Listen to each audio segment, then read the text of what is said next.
Hey, everybody. Welcome back to This Week in Startups. It's time for our Startup Basics series. Now, when we do this series, sometimes you're nervous to ask basic questions. So I bring in my friend, Becki DeGraw. She's at Wilson Sonsini, WSGR. You know that firm. They're famous. They do a really great job. They're hardworking. And Becki and I have been doing this for 5 or 6 years now. And we love doing it, right? Because we have to repeat ourselves all the time with the basics. And so we'd like to get the basics out there for people to understand. Absolutely. Thanks for having me. Let's just start with our market update. We're sitting here at the halfway mark. It's halftime in Silicon Valley, as it were, after 2 years of absolute chaos in the market. Silicon Valley Bank and First Republic and, all this chaos, down rounds, after peak ZERP. What's the state of the market today in terms of startups and funding and all of this indigestion in the market? We saw peak valuations and large amounts of money being invested. Now we see this down market, lots of headwinds, but signs of life, obviously, and a lot of new investment occurring in AI. So what are you seeing from behind the desk, at the table with, these at-scale startups and even the small ones? Yeah, absolutely. That overview is perfect, right? I mean, we were on a heck of a tear there for a number of years, right? Of just up, up, up. 2021 was kind of the top of that, maybe first half of 2022. And then we started seeing things change. And, last year was a really different story to tell from the 10 prior years. This year, the best word to describe it, I think, is just choppy. We see a lot of things still happening, a lot of action still going on, particularly at the seed and A stage. I would say that side of the market is still strong. We are starting to see in the last 6 months movement on the growth equity side, which is great. Like last year, growth equity, and when I talk about growth equity, I'm really talking about kind of very late stage financings, pre-IPO type financings. Last year, that was almost silent. There is so little activity, and we're seeing more things happen there, and that kind of makes sense because it corresponds to, I wouldn't say the IPO market is gangbusters or anything, but we are starting to see some green shoots there. And as we start to see that, it trickles down. The growth equity picks up. Then, other parts of the market do as well. The seed and the A stage, because they're so far from the IPO, that's why we continue to see those stay strong. And even in that regard, right, like the valuations are still quite high and they are still trending up, ticking up from even 2021 levels. The amounts being raised are also ticking up. I'll put a little asterisk over that, though, and that a lot of that is being driven by these really huge AI deals that the valuations are really out there and the amounts being raised, in which case, right, it's bringing the averages up. But we have looked at the data of pulling out those outliers, I'll call them, and say, what does the rest of the data look like? And the seed A market still feels really strong. Yeah, it makes sense because entrepreneurs are always going to start great companies. Y Combinator, our accelerator, the launch accelerator, Techstars, they're going to still incubate companies. And so, that part of the market doesn't require massive amounts of capital. And that money is kind of locked in to venture funds and ready to be spent. But the later stage stuff, that's a little more complex. Yeah. Absolutely. Yeah. And one thing that we're literally in the middle of right now is the summer slowdown. Traditionally, July, August, we start seeing things slow down. People are taking their vacations, whether that's the management teams, the VCs, right? And it just takes longer to get attention, longer to get traction, longer to get the deals done. But even outside of the summer period, we have seen just longer deal cycles. It's not the 2021 days where it's like you sign a term sheet and we're closing in 2 weeks. We're kind of back to the norm. I would say 4 to 6 weeks for your first preferred stock financing. Obviously, if we're talking about safes, that can be much faster, or convertible notes. But if you're talking about your preferred stock round, 4 to 6 weeks is definitely what you should count on from the time that you sign the term sheet to closing, to actually getting the money in. Which is healthy and good, right? People are taking the time to do diligence. They're taking the time to pick a partner well. So if you're an entrepreneur, I guess the best advice is to make sure you have time and runway to close these deals, because the concept of the 48-hour, speed run where you do this blitzkrieg fundraising and nobody gets to do diligence and nobody gets information rights and there's no change in governments, all of that kind of what I considered unhealthy and just bad hygiene, that's gone. But it hasn't been replaced with never-ending fundraising. It's, people are still, I wouldn't say a blitzkrieg, but a brisk pace. For good deals, it's still a brisk pace, correct? Yeah, absolutely. And I say this all the time, that good companies are still getting financed at all stages, right? Maybe the money is not being handed out like candy on Halloween, but there's the good companies are still getting plenty of deals are happening. And if you look at the amounts that funds raised, I mean, 2020 was record breaking, 2021 was record breaking, 2022 was record breaking, even though half the year, was considered, part of this kind of new down market. So there's so much money in these funds that need to be deployed, that need to get out there. They're dedicated, particularly like the early stage funds. They're dedicated to doing the early stage deals. They've got to do them. So they're looking for good companies to invest in. And, as far as his early stage investor is concerned, I think that this is going to be one of the great vintages because anybody crazy enough to start a company in a slow market, in a challenged market, generally we see less tourism, less tourists, more serious people, and maybe even a consolidation of talent in the management teams. So I think it's going to be a wonderful vintage for venture because the seriousness, the ruggedness, the resiliency of this cohort of entrepreneurs feels distinctly different to me than the ones we saw funded in some cases, not all, in 19 and 20 and 21. So let's talk about down rounds. Let's define what a down round is. And then, a lot of these terms people hear: anti-dilution, pay to play, and recaps. Let's define all of these. These are important terms for founders to know. Yeah. So let's start with down round. Really, all that is you're selling stock today at a price per share less than what you originally sold your outstanding preferred stock. Let's say you have Series A, you sold it at $1 per share. Anything that you're selling your Series A-1 or B or whatever we're going to call it at less than $1 per share, it's going to be considered a down round. So what does down rounds do? It triggers anti-dilution. Like when you signed up to those financing documents, out of the couple hundred of pages of documents that got put in place at that time, one of them relates to anti-dilution that says, as an investor, hey, if you sell shares at less than what you paid or less than what I paid, then I get an adjustment. Now, one common misperception about anti-dilution adjustments is, the investor gets more shares. Technically, the investor does not get more shares of preferred stock. What happens is the conversion rate at which the preferred stock converts to common stock just gets adjusted. So every share of preferred stock is convertible into one share of common stock. That's the default when the preferred stock is issued. And let's just say there is an anti-dilution adjustment. There is a down round where we sell stock and we adjust that conversion ratio. That one share of preferred stock, you still only have one share of preferred stock, but it now may be convertible into 1.05 shares of common stock or whatever the number is. And there's a whole formula for determining what that adjustment is going to look like. And that conversion all happens on exit or IPO. On exit or IPO, technically preferred stock can convert to common stock at any time voluntarily, but there's no reason that you would unless there was an exit or an IPO. The voting rights do change because almost all of your preferred stock votes are done on an as converted basis. So even though I have one share of preferred stock, when I'm voting amongst all the other classes of preferred stock, I would get that, in my example, 1.05 votes for each share that I have. But otherwise, it doesn't really come into play unless the preferred stock converts. The other thing about anti-dilution is that it can be waived, right? So your existing preferred stockholders could waive having that anti-dilution adjustment even kick in. And sometimes we see that, sometimes we don't. It all depends on, the circumstances as to what's going on and who's leading and all of that good stuff. And the founders have to then go ask the investors, hey, you backed us 3, 4, 5 years ago.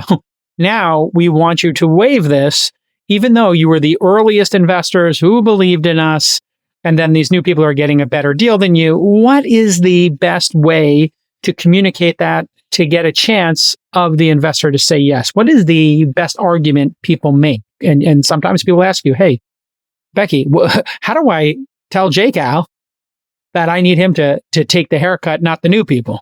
Yeah. A lot of times it's the new investor that's saying, you got to get this waived in order for this whole thing to work. Because oftentimes, well, vast majority of the time, like when we are doing these down rounds, it's insider led. So it may not be the earliest investor that came in, but it's likely an investor on the cap table is the one who's coming to the table. We don't often see a lot of new investors coming to the table to lead a down round. Not to say that it doesn't happen, it does, but vast majority of the time it really is insider led. And a lot of times it's, okay, I'm not putting the money in unless we can set the company up in such a way that post-financing, we're going to be able to go out and raise when we need to at the next financing round. And so often it's really trying to look ahead to what is that next financing going to be and what do we need the company to look like? How do we right-size the cap table?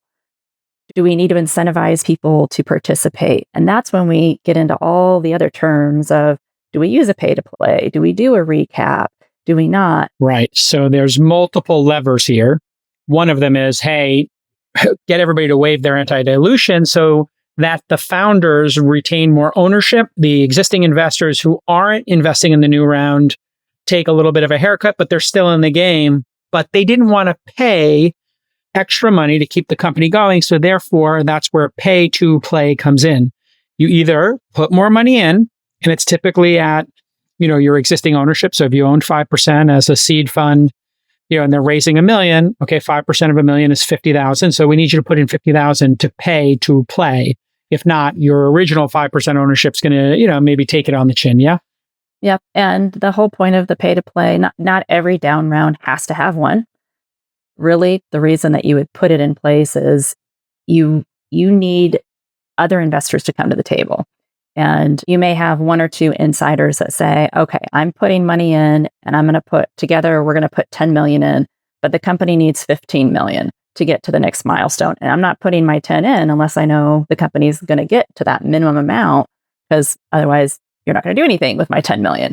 So then they'll say, well, if other folks around the table aren't willingly to step up, we're going to put a mechanism in place to essentially if you don't play, something bad is going to happen. And there's all sorts of something bad.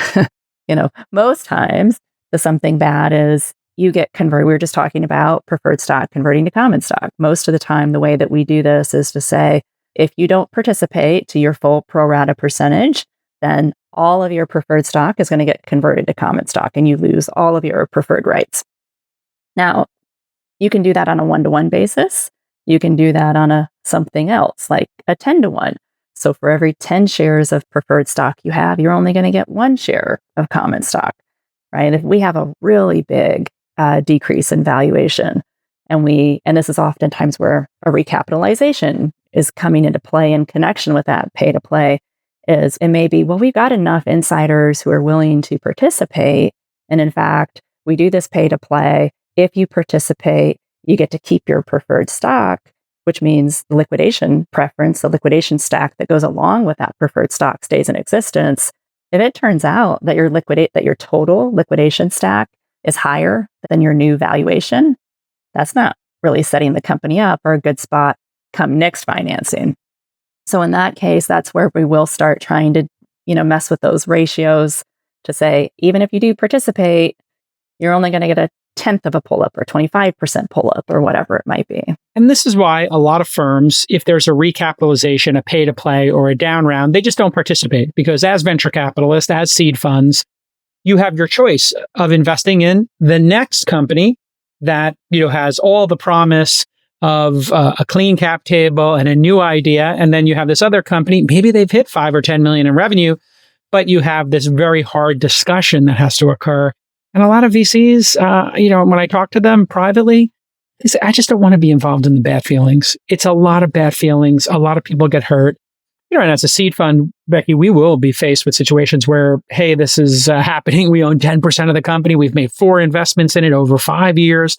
And now we're getting wiped down from, 10% ownership to 10 basis points, 1/10 of 1%. We're 99% of our value is being wiped out, and I have to say, hey, wait a second, this doesn't feel exactly fair. Can we can we get somewhere between 1% and 100% of what we did here to help the company? But, it's a difficult conversation because the company is, in many of these cases, destined for either a zero or a very small outcome. And so this is where people, might feel like they're putting good money after bad. They made a bad bet on the first, and now they feel like they have good money here, or it could be bad money after good. There's all kinds of scenarios, and it's just really difficult. So if you get yourself in this situation, the management team has to look at themselves and say, do we believe in this enough that we will go down to 0% ownership and then revest our stock over the next 5 years? So talk a little bit about what is expected of founders in a recap. What's the worst case for a founding team? You got 3 founders,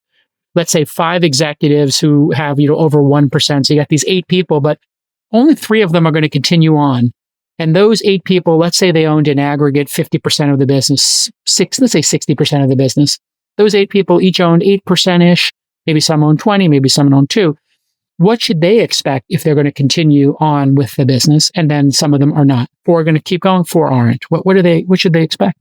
Yeah. I mean, you hit it on the head of one of the most important parts of all of this, right? We can, from a legal perspective, we can go in and we can put the pay to play in place. We can do the recap. We can get it to where the company cap table is right sized and you're set up for success of whatever that might be, right? Of like best position available to go forward and fundraise.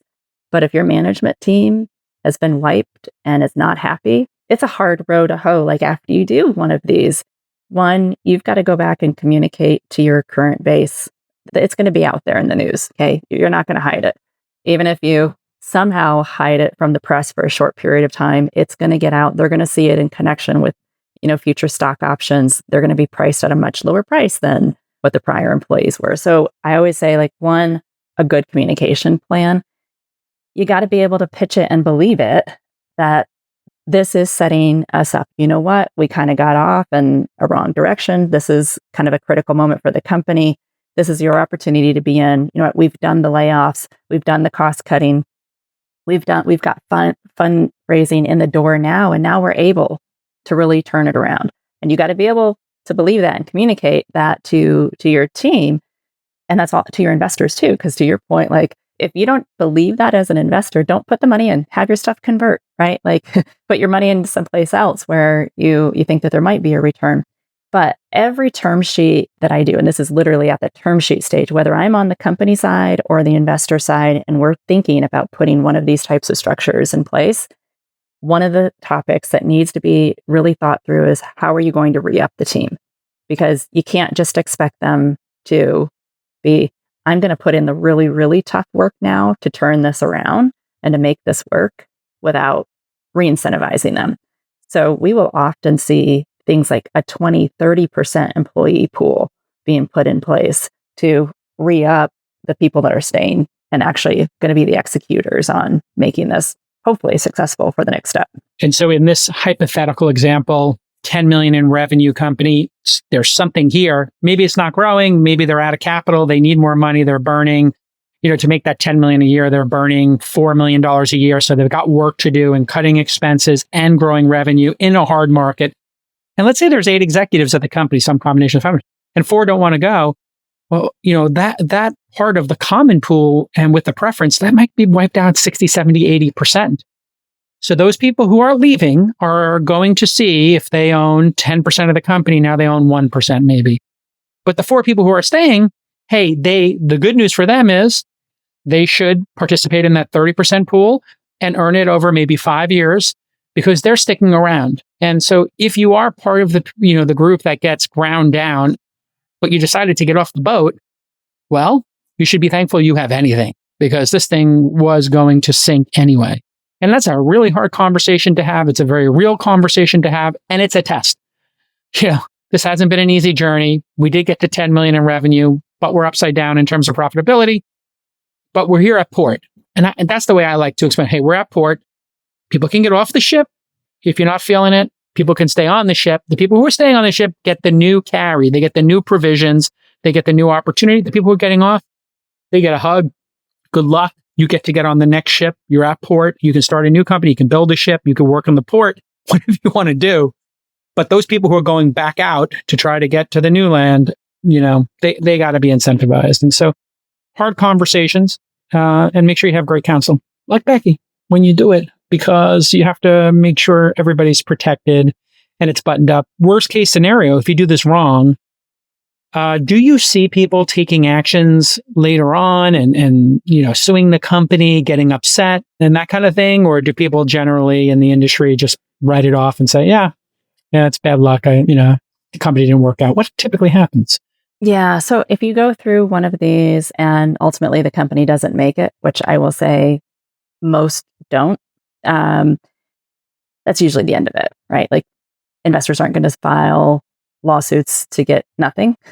Yeah, to get nothing from nothing. So, I mean, unless there is still something of the company left, so that there is going to be either, some sort of liquidation process, or you're still able to sell the company. Quite often in these situations, it's pennies on the dollars at that point, and because there's just nothing left in the company to really, revive it. So I don't think investors go there. But the times when we do see these things come up in court cases is when it actually is successful at turning it around, right? So we go through one of these really nasty recap, down round, pay to play transactions, and we do all sorts of stuff. And right, some people get converted to common, and all of these things happen, right? The company amazingly turns it around. Now they go out and they sell the company.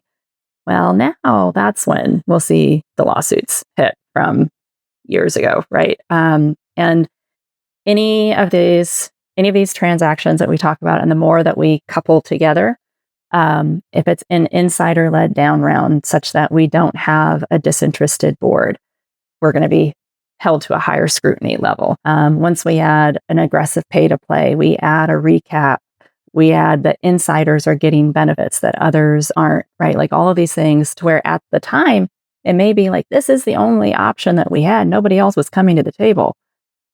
But if that's the case, you just got to document it, right? You got to have like the best process that you can follow, use advisors, make sure your board records reflect all those conversations, all the market check, that there really was nothing else there, that this is the last resort. That'll help you if you end up in lawsuit. Very simple. I mean, you got to make sure you have that unanimous consent. Everybody signed off on it. And if there's an investor who's not responsive, man, you better make sure that you have all the receipts. You FedEx them a document, you emailed them the document, they opened the document, you sent them DocuSigns, they clicked on it. You need to have all that buttoned up, yeah? Yeah, these things are very expensive. And it's like the worst time to incur legal fees, because you're probably not raising a huge dollar amount. You're raising just what you need to get to that next point. But yet you mess these up and it's very, very costly later. And I always tell everybody, like, hey, let's keep a record of 20 investor meetings that we did. We reached out to them. We sent them the materials. We explained the opportunity to them. We got, of the 20, 12 took a exploratory meeting, 3 took a second meeting, and we have every email in a file somewhere. We have a Google sheet, our Notion page with, who we contacted, what dates, we did the meeting, and we have why they said no. Sounds silly, but like a very simple process like that. Because when I get pulled into it and we're a small shareholder, that's the first thing I say. Tell me about the process of raising capital. Who did we speak to? What was their reaction? What did we offer them in terms of terms? And did we follow up with them? And they're like, yeah, we talked to a ton of people. I'm like, I would like to know the number of people we talked to, and I'd like to see the list. And I would like to introduce you to 10 people. So, and then they're like, oh, it's too late. I'm like, okay, so now we're in bad hygiene. It's never too late. It's never too late. And if you talk to 3 people who are your friends and you didn't take a formal meeting, you didn't sit back, it's like, this is where you could get accused of doing like some sort of inside deal. And, you don't, even if you're right, it doesn't stop somebody from suing you, as we well know. So yes, absolutely. And the one thing I would add to that, like all of what you said, I love that. Like that would be amazing if we had those types of records. The one addition to that is just make sure all of that gets to the board and is in the board minutes.